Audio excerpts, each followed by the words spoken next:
ओ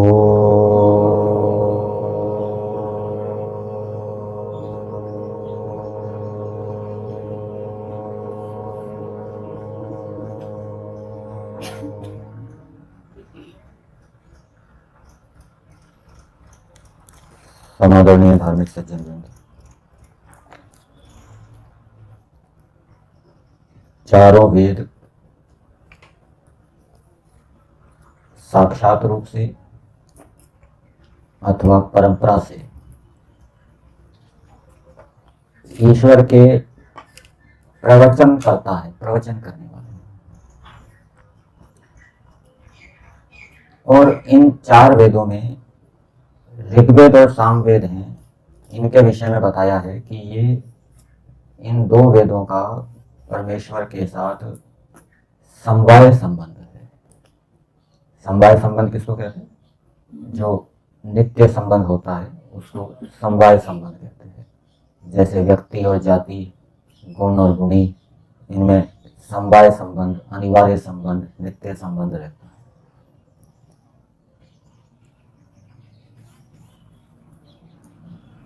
ऋग्वेद और सामवेद, इन दोनों का परस्पर पति पत्नी का संबंध भी बताया गया।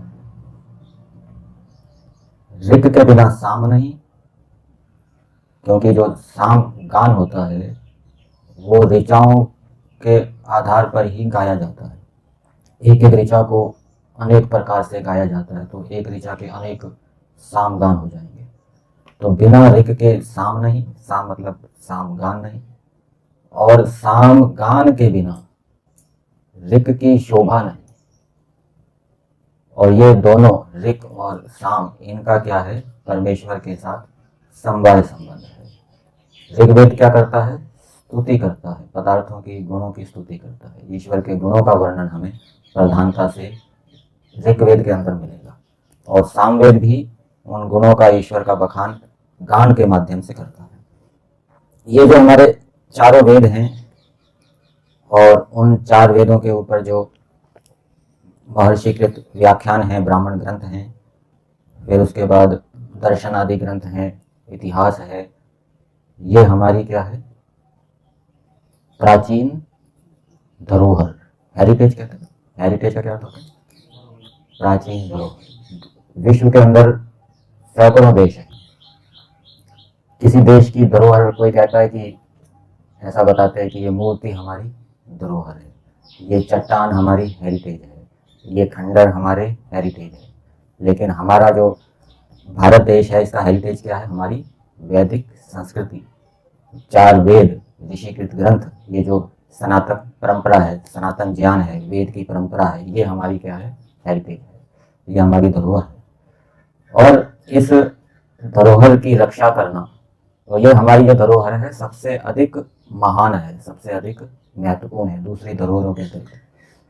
और इन्हीं धरोहर के आधार पर यदि वेद ना हो, शास्त्र ना हो, तो ये वेद की परंपरा आगे नहीं चल सकती, रुक जाएगी। इसलिए वेद आदि शास्त्रों की रक्षा करना ये बहुत बड़ा कार्य है।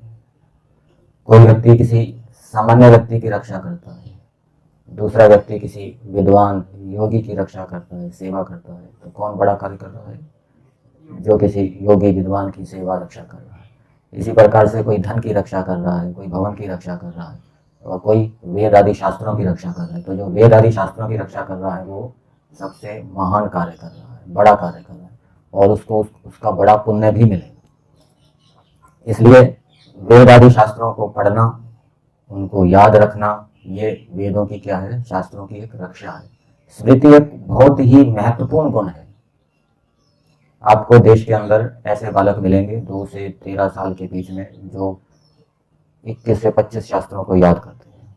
ऐसे अनेक बालक आपको मिलेंगे, चार वेदों को याद करने वाले। पंचपाठ, जो पाणिनि जी का पंचपाठ है, कौन सा? अष्टाध्यायी, अनादि घोष, धातु पाठ, लिंग सूत्र, फिट सूत्र, ठीक है ना। गीता को याद करने वाले आपको मिलेंगे, योग दर्शन को याद करने वाले मिलेंगे, रामायण को याद करने वाले मिलेंगे। तो ये स्मृति क्या है? बहुत महत्वपूर्ण गुण है। और एक बात बताई गई है कि स्मृति की तीव्रता बोध की तीव्रता का कारण बनती है। जिसकी स्मृति ठीक नहीं है, अच्छी प्रकार से काम नहीं करती, वो तत्वज्ञान प्राप्त नहीं कर पाएगा। क्योंकि तत्वज्ञान प्राप्त करने के लिए अनेक पक्ष विपक्ष उठाने पड़ते हैं, अनेक प्रमाण लाने पड़ते हैं, और वो सारे पक्ष विपक्ष याद नहीं है, उपस्थित नहीं है, और वो निर्णय करने के लिए बैठ गया, प्रमाण याद नहीं है, तो वो निर्णय नहीं कर पाएगा। और जिसकी स्मृति तीव्र होगी वो शीघ्र उसको बोध हो जाएगा, शीघ्र निर्णय कर लेगा। तो क्या बताया, स्मृति की तीव्रता बोध की तीव्रता का कारण है। और एक वचन भी आता है उपनिषद के अंदर, सत्व शुद्धौ ध्रुवा स्मृति स्मृति प्रतिलंबे सर्वग्रंथि नाम विमोक्ष। एक तो तत्वज्ञान को उत्पन्न करने के लिए स्मृति अच्छी होनी चाहिए। जिस विषय में हम तत्वज्ञान प्राप्त करना चाहते हैं उस विषय से संबंधित सारे तथ्य हमारे पास उपस्थित होने चाहिए, पक्ष विपक्ष सारे प्रमाण सारे उपस्थित होने चाहिए, नहीं तो वो निर्णय नहीं कर पाएंगे। और वो निर्णय बना रहे, निर्णय हो गया, जिसकी स्मृति तीव्र नहीं होगी वो निर्णय भूल जाएगा, निर्णय हट जाएगा। तो ये दोनों जगह स्मृति काम करती है, निर्णय को उत्पन्न करने में और उत्पन्न हुए निर्णय को टिकाए रखने में। इसलिए स्मृति गुण ये भी ईश्वर की एक देन है। किसी किसी व्यक्ति की स्मृति बहुत अच्छी होती है, जल्दी याद कर लेता है और बहुत लंबे समय तक उसको धारण भी कर सकता है। तो जब व्यक्ति शास्त्रों को याद करता है, मंत्रों को बोलता है, बोलकर याद करता है, तो आजकल के आधुनिक विज्ञान के बारे में बताते हैं कि वो जो शब्दों से जो वाइब्रेशन उत्पन्न होते हैं वो क्या है, मस्तिष्क के सेल को पुष्ट करते हैं, पोषक बनते हैं। जो हम वेद के मंत्र बोलेंगे अथवा श्लोक आदि बोलेंगे तो उससे मस्तिष्क का क्या है, पोषण हो। इसका मतलब ये नहीं है कि सारे दिन आप वेद के मंत्र बोलते हो, वहां पर भी नियम काम करेगा। क्या नियम काम करेगा कि जो अहिंसा सत्य अस्तेय आदि का पालन ठीक पालन करता हुआ फिर अपने अवकाश के आधार पर, अवसर के आधार पर जितना वो उपासना आदि करता है, स्वाध्याय आदि करता है, तब वो जो वाइब्रेशंस है उसके लिए लाभदायक होंगे। और यदि वो हिंसा कर रहा है तो हिंसा करने पर भी वो उसके लिए लाभदायक नहीं होंगे। आपने शांति मंत्र में पढ़ा होगा, ओम देव शांति अंतरिक्षम शांति पृथ्वी, उसमें क्या आता है, शांति ब्रह्म।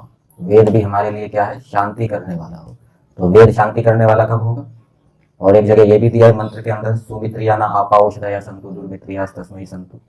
ईश्वर के गुण और रचे हुए पदार्थ श्रेष्ठों की रक्षा करने वाले और दुष्टों को संताप देने वाले। वेद ये भी ईश्वर का गुण है।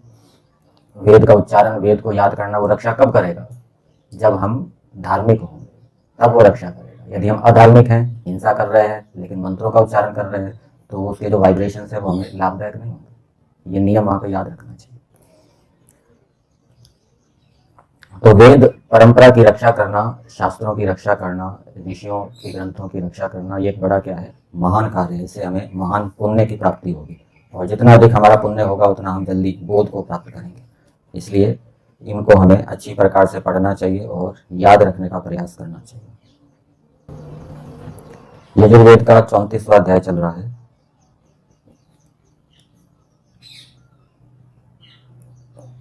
और यजुर्वेद के अंदर प्रमुखता से कर्मों का विधान किया गया है। इस विषय में मैं एक बात और बताना चाहूंगा। कल अंकित जी जो बड़ौदा से है, अंकित जी है ना, क्या नाम, अनिक है, अनिक, वो शंका पूछ रहे थे कि सांख्य दर्शन के अंदर 4थे अध्याय में लिखा है कि शास्त्रों का अध्ययन करने से तत्वज्ञान हो जाता है। आवृत्ति असकृत उपदेशात इसी से संबंधित कह रहे होंगे, ठीक है ना, कि शास्त्रों को पढ़ते जाओ, पढ़ते रहो, तत्वज्ञान हो जाएगा। तो इससे क्या मान्यता बनी कि सारे दिन शास्त्रों को पढ़ते रहो, तत्वज्ञान हो जाएगा, मोक्ष हो जाएगा। तो ये शास्त्र का एक अंश पढ़ लेने मात्र से व्यक्ति क्या भ्रांति में पड़ जाता है। जब तक तो सारे शास्त्रों का अध्ययन ना किया जाए तब तक व्यक्ति ठीक मार्ग को नहीं जान सकता। अब कोई योग दर्शन ही पढ़ लो, योग दर्शन को पढ़ के कह ले कि भाई यही मार्ग है, और कोई मार्ग ही नहीं है। दूसरे उसने शास्त्र पढ़े नहीं, वेद पढ़े नहीं, ब्राह्मण ग्रंथ पढ़े नहीं, मनुस्मृति पढ़े नहीं, तो केवल एक शास्त्र पढ़ के वो भटक जाएगा, ठीक है। इसलिए सारे शास्त्रों को पढ़कर ही व्यक्ति ठीक मार्ग का चयन कर सकता है। वास्तविक मार्ग क्या है। अब केवल शास्त्रों को पढ़ते रहने से बोध हो जाएगा ऐसा नहीं है। बोध के पीछे कारण क्या होता है। शास्त्रों को पढ़ने पर बोध हो भी सकता है, नहीं भी हो सकता। किसी को एक बार पढ़ने से भी बोध हो जाता है, किसी को एक बार पढ़ने से नहीं भी होता बोध। तो बोध का कारण क्या है? अंतःकरण की शुद्धि। अंतःकरण यदि शुद्ध होगा तब बोध होगा शास्त्रों को पढ़ने से। अंतःकरण यदि शुद्ध नहीं है तो बोध नहीं होगा। और अंतःकरण शुद्ध कैसे करें? उसके अनेक उपाय बताए गए हैं। ईश्वर की उपासना करेंगे तो अंतःकरण शुद्ध होगा। ईश्वर की उपासना नहीं करेंगे, संसार के व्यक्ति वस्तुओं की उपासना करेंगे तो उससे अंतःकरण मलिन रहेगा। अब संसार की उपासना तो कर रहे हैं, लेकिन साथ साथ शास्त्रों को भी पढ़ रहे हैं तो उससे बोध नहीं होगा। और दूसरा कारण क्या है? निष्काम कर्म भी करने पड़ेंगे। सेवा, परोपकार आदि अच्छे काम है, दूसरों की उन्नति के लिए, भलाई के लिए जो निष्कामता से कर्म किए जाएंगे उससे भी अंतःकरण शुद्ध होगा। और वो हम कम कर्म कर नहीं रहे, सारा दिन शास्त्रों को पढ़ रहे हैं, जैसे कि स्कूलों कॉलेजों में आजकल होता है, बस पढ़ते जाओ पढ़ते जाओ। तो निष्काम कर्म किए बिना भी अंतःकरण शुद्ध नहीं होगा, वो भी साथ साथ करना पड़ेगा। और निष्काम कर्म कौन से होते हैं वो भी जानना पड़ेगा। उसके लिए निष्काम कर्म, अच्छे कर्मों के ही निष्काम कर्म होते हैं, बुरे कर्मों के निष्काम कर्म नहीं होते। फिर अच्छे कर्म कौन से होते हैं वो भी शास्त्रों से जानना पड़ेगा। तो ये सारा शास्त्रों का ज्ञान होने पर ही व्यक्ति क्या है, ठीक ठीक अपने मार्ग का चयन कर सकता है। आपने कहावत सुनी होगी, नीम हकीम खतरा जाम। कुछ नुस्खे पढ़ लिए और दुकान खोल के बैठ गया हकीम की, तो वो क्या है, वो रोगियों का नुकसान करेगा। तो सारी जानकारी, सारे शास्त्रों का ज्ञान होगा हमारे पास, तब उसके आधार पर हम ठीक निर्णय कर पाएंगे। इसलिए एक दो शास्त्रों के आधार पर हम भटक सकते हैं थोड़ा सा ज्ञान प्राप्त करके।